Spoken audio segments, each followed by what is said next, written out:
Assalamualaikum warahmatullahi wabarakatuh.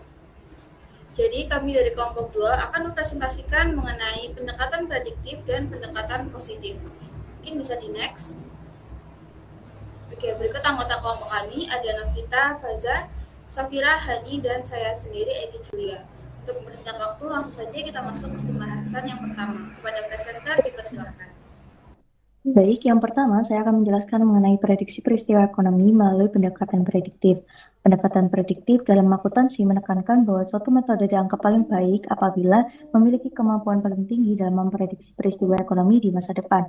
Yang artinya akuntansi tidak hanya berfungsi mencatat kejadian masa lalu, tetapi juga berperan penting dalam memberikan informasi yang berguna untuk memperkirakan kondisi di masa mendatang.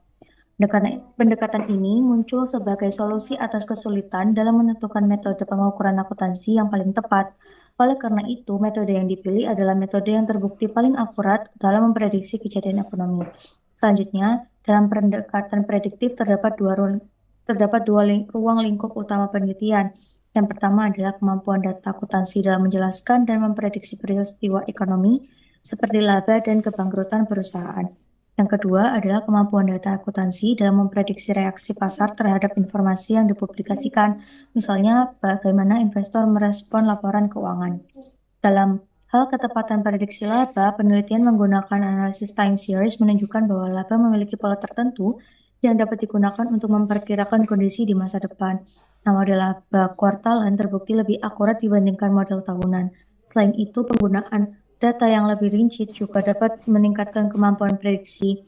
Namun, perlu diperhatikan juga bahwa model yang lebih kompleks tidak selalu memberikan hasil yang lebih baik dibandingkan metode sederhana seperti random walk. Hal ini menunjukkan bahwa kualitas dan relevansi data sangat mempengaruhi ketepatan prediksi. Selanjutnya, dalam prediksi kebangkrutan, pendekatan prediktif banyak digunakan untuk mengidentifikasi perusahaan yang mengalami kesulitan keuangan. Rasio keuangan seperti arus kas terhadap total uang terbukti memiliki kemampuan prediksi yang tinggi. Selain itu, model multivariat yang menggunakan beberapa rasio sekaligus memberikan hasil yang lebih akurat dibandingkan model yang hanya menggunakan satu variabel. Faktor-faktor seperti ukuran perusahaan, struktur keuangan, kinerja, dan likuiditas juga berperan penting dalam menentukan kemungkinan kebangkrutan. Next. Nah, dalam memprediksi resiko obligasi, terdapat beberapa faktor utama yang mempengaruhi, yaitu resiko gagal bayar, resiko likuiditas, resiko inflasi, dan resiko suku bunga. Nah, model prediksi juga menunjukkan bahwa kinerja keuangan perusahaan merupakan indikator penting dalam menentukan tingkat risiko dan peringkat obligasi.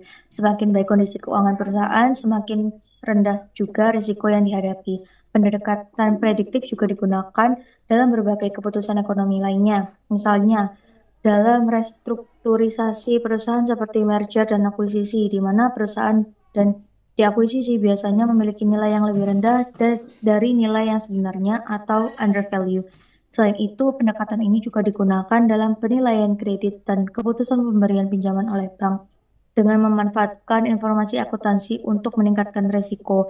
Nah, pendekatan prediktif memiliki beberapa kelebihan, di antaranya mampu memberikan hasil yang lebih konsisten dan objektif, serta dapat mengelola informasi dengan lebih cepat dan efisien.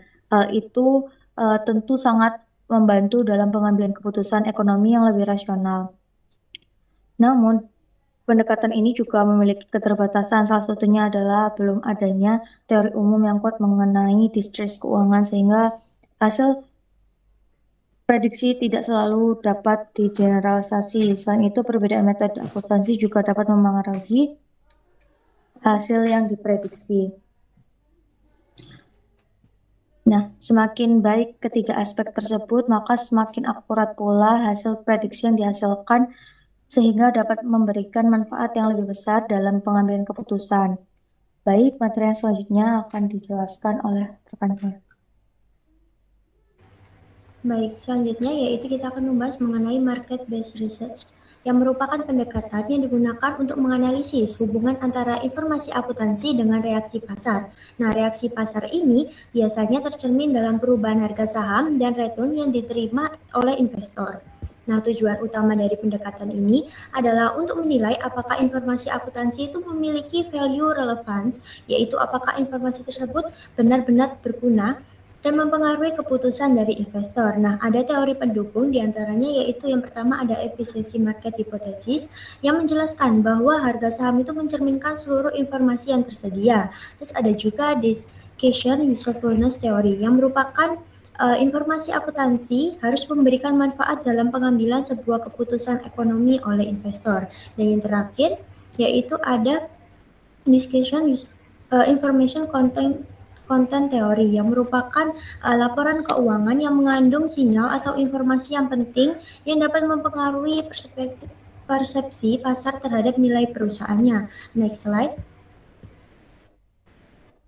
Nah, yang selanjutnya yaitu ada reaksi pasar yang tidak hanya dilihat dari satu indikator, tapi melalui beberapa ukuran utama. Yang pertama yaitu perubahan harga saham itu mencerminkan respon dari langsung secara pasar. Nah, yang kedua abnormal return yang yaitu selisih antara return aktual dengan return yang akan diharapkan nantinya. Yang ketiga yaitu volume perdagangan yang akan menunjukkan intensitas dari aktivitas investor. Nah, prediksi utama ini jika laba meningkat, maka cenderung merespon positif sehingga harga saham itu akhirnya menjadi naik. Nah, jika laba menurun, maka pasar itu akan merespon negatif, jadi harga sahamnya turun. Nah, hal ini tuh menunjukkan bahwa laba itu memiliki kandungan informasi yang penting bagi investornya. Ada juga ERC, Earning Response Coefficient. Nah, hal ini digunakan untuk mengukur seberapa kuat pasar merespon informasi dari laba. Semakin besar nilai ERC, maka semakin tinggi sensitivitas pasar terhadap informasi tersebut. Nah, resiko perusahaan ini ada kualitas laba dan struktur modal. Nah, metode yang digunakan bisa menggunakan event study dan model regresi. Next slide. Selanjutnya kita akan membahas mengenai ketepatan, kelebihan, dan keterbatasan. Nah, ketepatan model ini itu dilihat dari seberapa baik model itu mampu untuk menjelaskan hubungan antara informasi akuntansi dan return sahamnya. Nah, jika hubungannya ditemukan kuat, maka model tersebut itu dianggap memiliki kemampuan prediktif yang baik. Nah, kelebihannya diantara lain yaitu menggunakan data nyata dari pasar seperti real market data, yaitu yang selanjutnya memberikan gambaran langsung tentang perilaku investor, dan yang terakhir yaitu relevan untuk pengambilan keputusan investor. Nah, keterbatasannya yaitu pasar itu tidak selalu efisien, artinya informasi itu tidak selalu langsung tercermin dari harga saham. Terus ada juga banyak faktor lain yang mempengaruhi harga saham seperti kondisi ekonomi, politik, dan sentimen pasar. Dan yang terakhir yaitu tidak semua informasi akuntansi itu direspon dengan cara yang sama oleh investor. Nah, secara keseluruhan informasi akuntansi itu memiliki kandungan nilai atau value relevance karena mampu untuk mempengaruhi reaksi pasar. Next slide akan dijelaskan oleh rekan saya.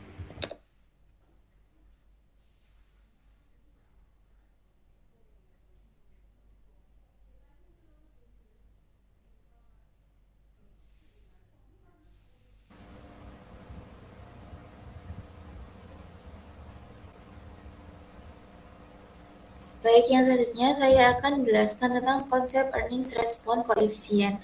Jadi, ERC ini itu adalah ukuran yang menunjukkan seberapa besar reaksi pasar terhadap informasi laba yang diumumkan perusahaan. Jadi, dalam teori akuntansi, ERC itu berkaitan dengan kegunaan informasi atau decision usefulness, di mana laba itu dianggap sebagai informasi penting yang mempengaruhi keputusan investor. Jadi, semakin besar respon pasar terhadap laba, maka semakin tinggi nilai ERC yang berarti informasi laba tersebut dianggap relevan dan berguna oleh investor. Nah, untuk yang selanjutnya itu faktor yang mempengaruhi ERC. Jadi, besarnya ERC tidak selalu sama karena dipengaruhi oleh beberapa faktor yang berkaitan dengan persepsi investor terhadap informasi. Jadi, kualitas laba itu menjadi faktor utama karena laba yang lebih andal akan lebih dipercaya oleh investor. Nah, resikonya perusahaan juga berpengaruh, di mana perusahaan dengan resiko tinggi biasanya memiliki respon pasar yang lebih rendah. Selain itu, kesempatan pertumbuhan dapat meningkatkan ERC laba dianggap mencerminkan prospek masa depan. Nah, yang selanjutnya itu ada implikasi teoritis IRC dalam akuntansi. Jadi, dalam perspektif teori akuntansi, IRC itu digunakan untuk menilai apakah informasi laba benar-benar memiliki kandungan informasi bagi pasar. IRC juga berkaitan dengan reaksi pasar, di mana perubahan harga saham itu mencerminkan bagaimana investor merespon informasi yang tersedia. Hal ini menunjukkan bahwa laporan keuangan khususnya laba memiliki peran penting dalam mempengaruhi keputusan investasi dan perilaku pasar. Demikian, IRC itu menjadi salah satu indikator untuk menilai relevansi informasi akuntansi dalam pasar modal. Untuk yang selanjutnya akan dijelaskan oleh teman saya. Oke, selanjutnya kita akan bahas soal value relevance. Jadi, secara sederhana, value relevance ini itu merupakan digunakan untuk melihat sejauh mana informasi akuntansi seperti laba, nilai buku, dan arus kas itu mampu mencerminkan nilai perusahaan di pasar yang biasanya dilihat dari harga saham suatu perusahaan. Nah, jadi laporan keuangan itu gak cuma berisi angka, teman-teman, tapi juga dinilai apakah informasi tersebut benar-benar memiliki keterkaitan dengan nilai ekonomi perusahaan. Nah, secara empiris, hal ini tuh diuji dengan melihat hubungan antara angka akuntansi dengan harga atau return saham suatu perusahaan. Semakin kuat hubungan tersebut, maka informasi akuntansi itu dapat dikatakan semakin relevan dengan investor dalam pengambilan keputusan. Seperti itu, bisa di next. Oke, kita masuk ke pendekatan prediktif. Nah, pendekatan prediktif ini itu menilai relevansi informasi akuntansi berdasarkan kemampuannya dalam prediksi kinerja perusahaan di masa depan. Artinya, informasi seperti laba dan arus kas itu gak cuma dilihat sebagai data historis, teman-teman, tapi juga sebagai dasar untuk memperkirakan kondisi ekonomi perusahaan ke depannya nanti. Nah, dalam konteks ini, suatu informasi itu dikatakan relevan apabila mampu meningkatkan akurasi prediksi investor terhadap nilai perusahaan di masa yang akan datang. Jadi fokus utama dari pendekatan prediktif itu adalah kemampuan informasi akuntansi dalam memberikan gambaran mengenai masa depan suatu perusahaan. Seperti itu. Bisa di next. Oke, masuk ke pendekatan positif. Nah, berbeda dengan pendekatan prediktif tadi, pendekatan positif ini tuh lebih berfokus sama kondisi yang terjadi di pasar saat ini. Jadi pendekatan ini tuh melihat apakah informasi akuntansi itu benar-benar direspon oleh investor, di mana itu tercermin dalam pergerakan harga saham atau return saham. Nah, pengujiannya itu dilakukan dengan melihat hubungan antara angka akuntansi seperti laba dan nilai buku dengan harga saham. Jika terdapat hubungannya signifikan, maka informasi tersebut itu dianggap memiliki value relevance.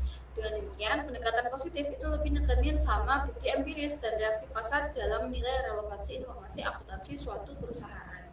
Mungkin selanjutnya bisa dilanjut oleh teman saya. Oke, selanjutnya pendekatan positif tadi sempat disinggung sedikit ya. Jadi di sini pendekatan positif itu adalah pendekatan dalam akuntansi yang fokusnya untuk menjelaskan dan memprediksi praktik akuntansi yang terjadi di dunia nyata. Artinya pendekatan ini memakai data atau fakta yang benar-benar terjadi di perusahaan. Nah, fokus pendekatan positif ini tuh melihat dari praktik akuntansi yang benar-benar diterapkan di perusahaan, terutama dari sisi manajemen. Jadi kita coba pahami bagaimana dan kenapa keputusan akuntansi itu diambil dalam kondisi nyata dan biasanya itu dipengaruhi oleh beberapa hal seperti lingkungan bisnis dan kontrak yang dimiliki perusahaan. Next slide.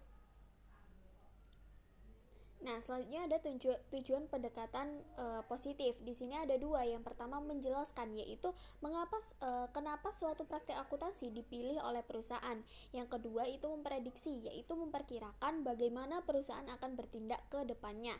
Contohnya, jika perusahaan mempunyai utang tinggi, biasanya mereka cenderung memilih metode akuntansi yang bisa menaikkan laba supaya terlihat lebih baik di mata kreditur, teman-teman. Nah, selanjutnya ada asumsi dasar. Pendekatan positif ini tuh mempunyai asumsi bahwa semua pihak seperti manajer, investor, dan regulator itu rasional. Artinya mereka akan mengambil keputusan untuk memaksimalkan kepentingan masing-masing. Jadi pilihan metode akuntansi itu sebenarnya nggak netral, tapi dipengaruhi oleh kepentingan pribadi serta pertimbangan biaya dan manfaat. Next slide. Nah, yang terakhir ada konsep kunci dalam pendekatan positif. Di pendekatan positif itu ada konsep yang namanya accounting choice. Nah, artinya perusahaan bebas memilih metode akuntansi, tapi biasanya dipengaruhi oleh bonus manajemen, kontrak utang, dan tekanan politik. Nah, selain itu ada juga 3 hipotesis utama. Yang pertama, bonus plan hipotesis. Manajer cenderung memilih metode yang menaikkan laba supaya bonus naik. Nah, yang kedua ada debt atau equity hipotesis. Kalau utang tinggi, perusahaan cenderung naikin laba. Nah, yang terakhir ada political cost hipotesis, di mana perusahaan besar itu tuh justru cenderung menurunkan laba biar nggak terlalu disorot oleh pemerintah. Seperti itu teman-teman, saya kembalikan ke moderator.